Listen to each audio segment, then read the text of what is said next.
nuestro corrido. Para muchos de nosotros es cuento desconocido, porque nos han ocultado todo lo que ha sucedido. Es historia verdadera, triste y atormentadora, de nuestra gente valiente a la que canto ahora, de la Mercedes de Santa Gertrudes de los de Mora. Okay, now we are trying to reflect a little bit on where Ceran St. Vrain stood with the military. He is seen as a businessman and an entrepreneur, both with the Mexican government at his convenience and the United States government at his convenience. We want to focus in now how he was directly tied to and related to the United States military. To that, I want to call to your attention this document. This document is entitled Message from the President of the United States to the two houses of Congress at the commencement of the first session of the 13th Congress, December 7th, 1847, under President Polk. These are the actual field reports from 1846 through 1847 that makes it into the 1900 report, Letters from the Secretary of War. The conquest of New Mexico by military forces of the United States was accomplished by the campaign of 1846. In compliance with instructions given by President Polk, the officers in command, General Stephen Kearny, organized a civil government for the occupied territory. Justification to implementing the doctrine of discovery. In December of 1846, the native inhabitants, notice the word native, organized a conspiracy to overthrow the United States authority in New Mexico.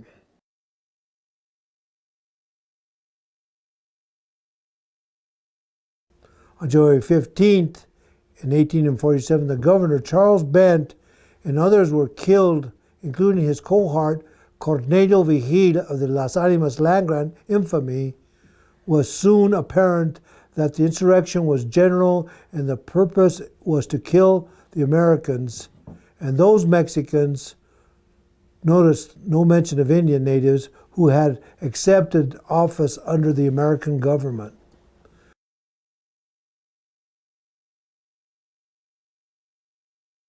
Thus begun the Battle of Embudo, and by the 1st of February, the so-called Taos Revolt. On February 3rd, the Americans brought up their artillery under the disguise from Bent's Fort, which was then a military outpost and allegedly still operating as a trading post, and battered the walls of the Catholic Church in Taos on the 4th.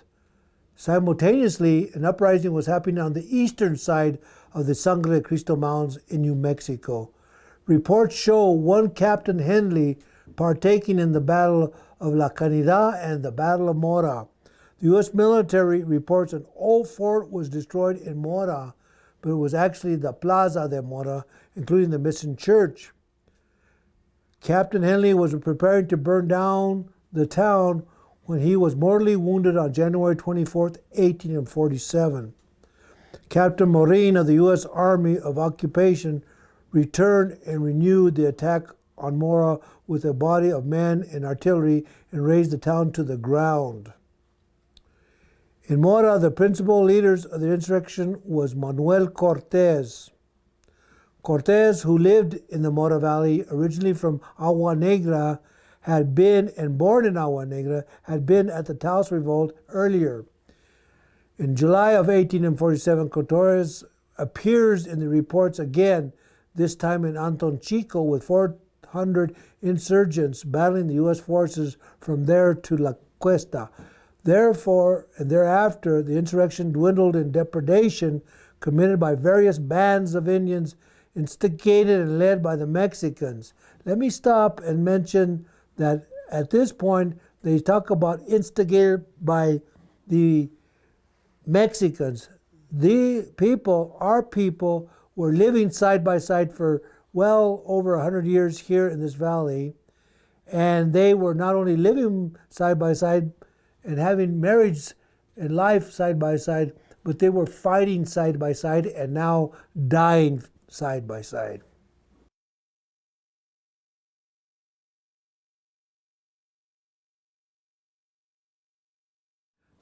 We come to the part of the presentation when we want to discuss what does this have to do with Ceran Saint Vrain. As mentioned earlier, Cornelio Vigil, one of the cohorts with Saint Vrain of the Las Animas Grande, and Charles Bent, a business associate of Saint Vrain, were killed at the beginning of the revolt. From here, Saint Vrain's name starts to appear in these field report notes. On the 23rd of January in 1847, a company of Santa Fe volunteers commanded by Captain Saint Vrain moved into Taos, where with the 2nd Regiment of the Missouri Mounted Volunteers, they fought at the Battle of Embudo, with Captain Saint Vrain leading both units. The principal leaders in this insurrection were Tafoya, Pablo Chavez, Pablo Montoya, Cortez, and Tomas, a Pueblo Indian. These leaders were pursued by the mounted men under Captain Saint Vrain, who killed 51 of them. Of these leaders, Tafoya was killed at Canida, Chavez was killed at the Pueblo in the Taos Revolt, Montoya was hanged at Don Fernando de Taos, and Tomas was shot by a private while in the guardroom in Taos. Cortez is still at large. This person was at the head of the so-called rebels in the valley of Mora. I want to focus in on what happened here in Mora in this letter from the Secretary of War. I will read the first notation was addressed in January 23rd, 1847. And it is written by J.R. Henley, captain of Company G. He states, and this is an excerpt, "If you will forward me 1 or 2 pieces of artillery, well manned and plenty of ammunition, I pledge myself to subdue and keep in check every town this side of the mountains." He goes on in January 23rd of that same year and writes, "No fresh news about the Mexicans except Lieutenant Hawkins reports that a parcel of the Apache Indians have joined with the Mexicans."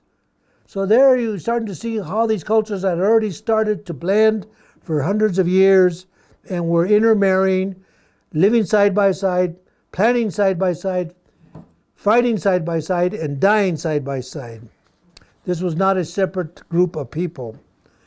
We further go on and find in these notes, based on January 25th, once again by a Lieutenant McKay, saying, "If we had 1 or 2 pieces of artillery to scare them out of their dens, we could whip all the Mexicans this side of the ridge." Now, what they call a den is an adobe house. What an insult. I'm going to focus in on the Battle of Mora, specifically what happened on January 24th and February 1st in 1847. We have combatants listed as the United States versus the Mexican insurrectionists, not to mention the Native Americans that were fighting side by side with the Mexicans. The commander for the United States was Henley and Moran, and the commander from the insurrectionists, quote insurrectionists, was Manuel Cortez. Manuel Cortez, it's been noted that he was born in Agua Negra here in Holman, New Mexico, and lived here, and as mentioned earlier, was almost like a mystical figure because after they had killed all the people at the Taos Revolt, somehow he was nowhere to be found. The Battle of Mora was part of the Taos Revolt, as you recall, a popular insurrection against the United States, which took place on January 24th. Also tied to that battle was the Battle of Embudo, the Battle of La Canidad, going into Antonchico, and coming in and culminating here in Mora. The battle itself showed that the insurgents had entrenched themselves in an old fort, which is misleading. Mora never had an old fort, it had a plaza. I will read specifically an item out of a document called the Battle of Mora, and it states this. On February 1st, approximately 200 U.S. troops led by Captain Jesse Vrain returned to Mora, armed with 2 howitzers. Most of the insurgents fled to the surrounding mountains. Nevertheless, Vrain ordered the complete destruction of the village of Mora and the burning of the wheat fields in the surrounding towns, and they pursued them throughout Mora. They burned to ashes every house they could, the ranches in their path. The inhabitants of this valley fled to the mountains where they are bound to starve, said Vrain. Leave them nothing whatsoever to subsist on, a just retribution for the assassination of innocent people.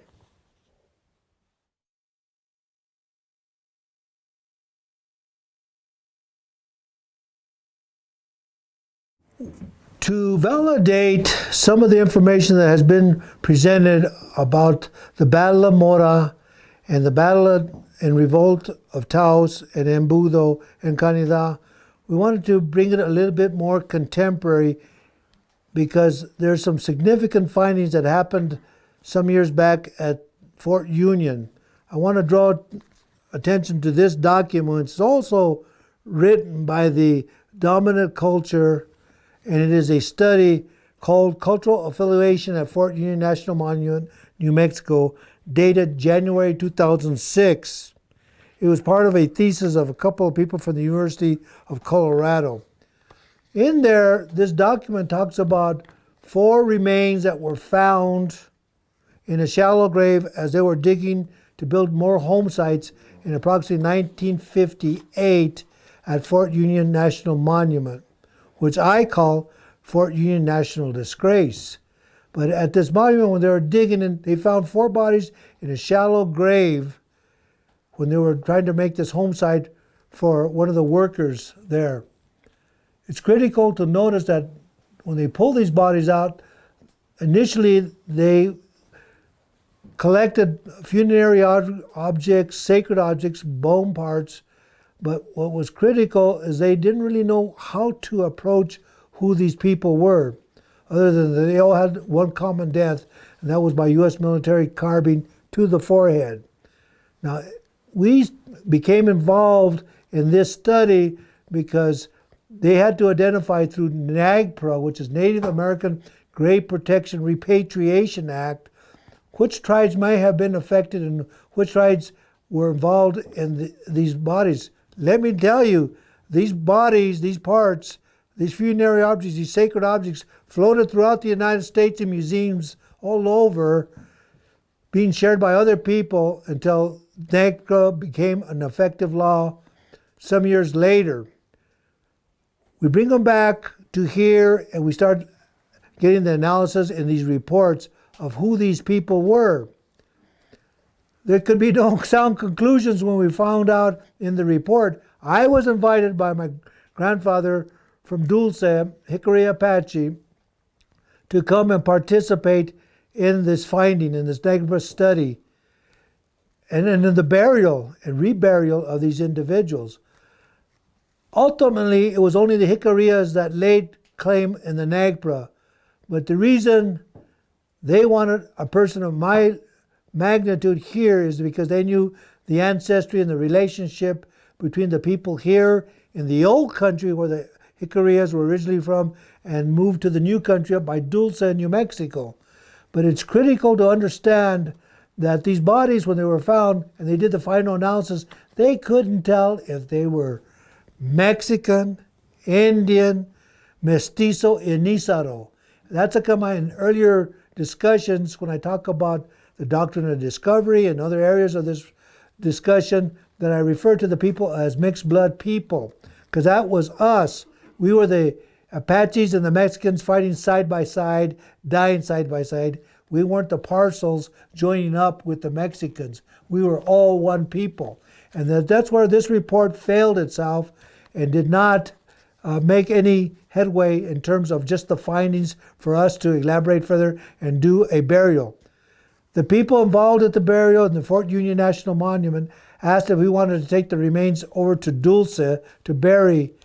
All of us, the medicine people of the Red and White Clan of the Hickory Apache Nation, said, no, those sacred objects, the funerary objects, the few bone parts and skull parts that were left during all these years of observation and no conclusions collectively sounding to the people that were truly here, were said that we wanted them to remain here in this land. They were buried in the trash bin. They were buried in the dump of Fort Union, outside of the original border of the Fort Union National Monument, where the housing of the people are, but part of the National Monument area. But that's where they buried these folks. And who knows how many others are buried there in these shallow graves in the dump of the soldiers of Fort Union after they actually executed and buried these people with disgrace in a dump. This is really disheartening to know how we as a people were treated and looked at back in those times. It becomes critical to know that if we explored that through ground penetrating radar, we would find many, many more. And the sad part about this whole process was that in the reburial process, they reburied these individuals, our relatives, behind the maintenance building where it would not be part of the National Cemetery, where visitors could come and see and read the story like I'm telling it to you right now of what they did to our people here through Fort Union. And then you would know why I say this place is not a national monument, but a national disgrace. So read this report, form your conclusions. You'll see there, validate what we have been telling you all along in this report, that we were one people living, fighting, and dying side by side.